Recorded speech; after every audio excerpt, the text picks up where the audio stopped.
ரஜினி கமல் போல மலையாள சினிமால தவிர்க்க முடியாத சூப்பர் ஸ்டார்னா மம்முட்டியும் மோகன்லாலும். மம்முட்டி எப்போதுமே அரசு சார்பினராகவும் காவல்துறை, உளவுத்துறை, மாவட்ட ஆட்சியர், பிராமண, நாயர், உயர்சாதி பெரிய மனிதராகவும் தான் அதிக படங்களை நடிச்சிருக்காரு. நம்ம விஜயகாந்த் மாதிரி நடுத்தர வயதுன்னு சொல்லப்படக்கூடிய 30 வயது முதலான குடும்ப பெண்களோட நாயகன். ஆனா மோகன்லால் இதற்கு நேர்மாறானவர். அவர் ரஜினியை போல ஏழை எளிய அடித்தட்டு மக்களோட நாயகனா தன்னை முன்னிலைப்படுத்திருக்காரு. நடிகர் மம்முட்டியோட இயற்பெயர் முகமது குட்டி. இந்த பெயரை பேச்சு வழக்குல வேகமா உச்சரிக்கும் போது மம்முட்டி அப்படின்னு வரும். இதுவே நாளடைவுல மம்முட்டியா உருவானது. அதுவும் போய் இப்ப மம்முக்கான்னு தான் கூப்பிடுறாங்க. இவரது தந்தை பெயர் இஸ்மாயில். இவர் துணி மற்றும் அரிசி வியாபாரம் செஞ்சுட்டு வந்தாரு. ஆலப்புழா மாவட்டத்தில் இருக்கக்கூடிய சாண்டூர் அப்படிங்கிற கிராமத்துல 1951ஆம் ஆண்டு செப்டம்பர் 7ஆம் தேதி பிறந்தவர் தான் மம்முட்டி. இவர் வளர்ந்தது, பள்ளி படித்தது எல்லாமே கோட்டயம் மாவட்டம் வைகோ அருகே இருக்கக்கூடிய செம்பு அப்படிங்கிற கிராமத்துல. இவர் பட்டப்படிப்பு படிச்சது எர்ணாகுளம். மம்முட்டி சட்டம் படிச்சு 2 வருஷம் வழக்கறிஞராகவும் வேலை செஞ்சாரு. மம்முட்டி முதலா துணை நடிகரா நடிச்ச படம் அனுபவங்கள் பாலச்சகள். இந்த படத்துல மம்முட்டிக்கு கிடைச்ச சம்பளம் 15 ரூபாய் தான். அதுவும் சம்பளமா இல்லாம போக்குவரத்து படி காசா கொடுத்திருக்காங்க. தற்போது ஒரு திரைப்படத்திற்கு 10 கோடி ரூபாய் சம்பளம் வாங்குறதா சொல்றாங்க. எனினும் இந்த சம்பளம் தமிழ் நடிகர்களோட சம்பளத்தோட ஒப்பிடும் போது ரொம்பவும் குறைவுதான் சொல்லணும்.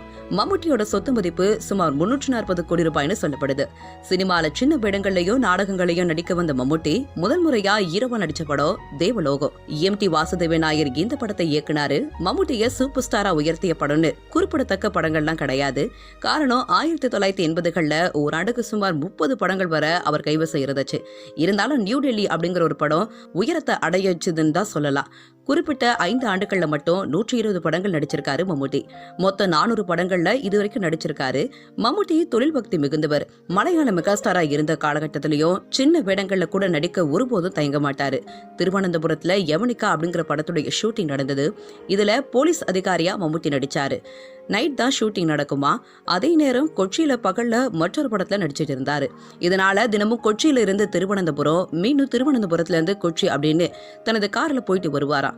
இது அவருடைய கடின உழைப்பிற்கு ஒரு சிறந்த எடுத்துக்காட்டுன்னு தான் சொல்லணும். கலெக்டர் வேடத்துல நடிக்கிறாருன்னா கலெக்டரையே தொடர்பு கொண்டு அந்த பதவி சம்பந்தமான தனக்கு தெரிஞ்ச விஷயங்களை கேட்டு தெரிஞ்சுட்டு தான் அப்புறம் வந்துதான் நடிப்பாராம்.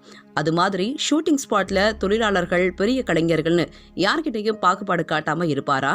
யாரையும் தேவை கருதி தொடர்பு கொள்வாரா. மம்முட்டி ஒரு இடதுசாரி சிந்தனையாளர். கம்யூனிஸ்ட் கட்சியினுடைய அனுதாபின் கூட சொல்லலாம். இருந்தாலும் கூட இஸ்லாமிய சமய நம்பிக்கை கொண்டவர். இந்த நம்பிக்கையை எந்த சூழ்நிலையிலும் சமரசம் செஞ்சது இல்லையா. ரம்ஜான் மாதம் நோன்பு இருப்பாரா.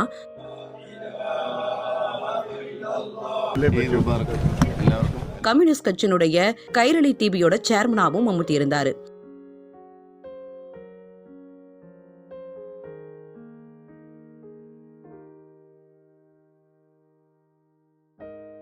மம்முட்டி தொடர்ந்து அரசியலுக்கு அப்பாற்பட்டவனாகவே இருந்துறேன்னு சொல்லியிருக்காரு. மம்முட்டிக்கு குடிப்பழக்கம் இல்லைன்னு சொல்லப்படுது. அவரது திரைப்படங்கள்லயும் மது அருந்தும் காட்சிகளை அவர் ஊக்குவிக்கிறது இல்லையா. சில படங்கள்ல இயக்குனரோட கட்டாயத்தால சில காட்சிகள் இடம்பெற்றதா சொல்லப்படுது. நடிகர்கள், நடிகைகள் நினைத்தவர்களோடு லிவிங் டுகெதர் வாழ்க்கை வாழ்வதும், காதலிப்பதும், பிறகு கலர்ச்சி விடுவதும் இன்னைக்கு சாதாரணமான விஷயம். திருமண வாழ்க்கை தோல்வி அடைஞ்சு விவாகரத்து செய்வதும் கேஷுவலான ஒரு விஷயம்.